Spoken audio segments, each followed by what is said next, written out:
হজ পালনের উদ্দেশ্যে সৌদি আরবে রওনা দিয়েছিলেন লিবীয় যুবক আমের মাহদি মনসুর আল কাজাসফি। কিন্তু যাত্রা শুরুর মুহূর্তেই ঘটে গেল এক অবিশ্বাস্য ঘটনা, যা হয়ে উঠেছে আল্লাহর কুদরতের এক জীবন্ত দৃষ্টান্ত।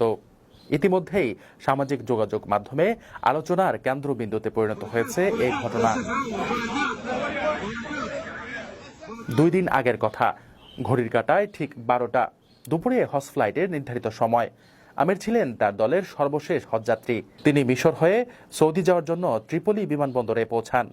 কিন্তু এয়ারপোর্টে পৌঁছানোর পরই নিরাপত্তা কর্মকর্তারা তাকে জানান তার পাসপোর্ট সংক্রান্ত একটি সিকিউরিটি ইস্যু দেখা দিয়েছে, যার কারণে তিনি প্লেনে উঠতে পারবেন না। বাকিরা বোর্ডিং শেষ করে প্লেনে উঠে যান, আর আমের একা বসে থাকেন হজের আশাভঙ্গের আশঙ্কা নিয়ে। পরিস্থিতি দেখে এক নিরাপত্তা কর্মকর্তা দুঃখের সঙ্গে বলেন, সবই আল্লাহর ইচ্ছা, হয়তো এ হজযাত্রা তোমার কপালে ছিল না। কিন্তু আমের ভয় পাননি। তার মুখে ছিল দৃঢ় বিশ্বাস ভরা জবাব, ইনশাআল্লাহ প্লেনটি উড়বে না, আবার আসবে। আমার নিয়ত হজ, আমি অবশ্যই যাব।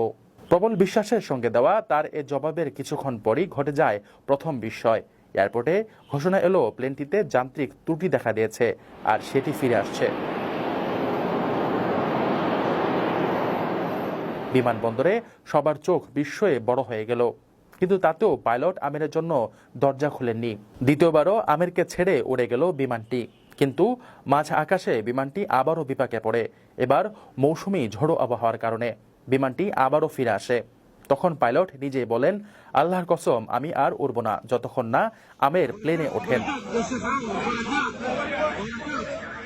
অবশেষে বিমানের দরজা খুলে দেওয়া হয় শুধু আমেরের জন্য, আর তিনি উঠে পড়েন সেই বিমানে। সৌদি পৌঁছে আমের মাহদি মনসুর আল কাজাসফি নামে ভাগ্যবান এ যুবক একটি ভিডিও বার্তায় বলেন, আমার আনন্দ ভাষায় প্রকাশযোগ্য নয়। আল্লাহ তার কুদরত দেখিয়েছেন।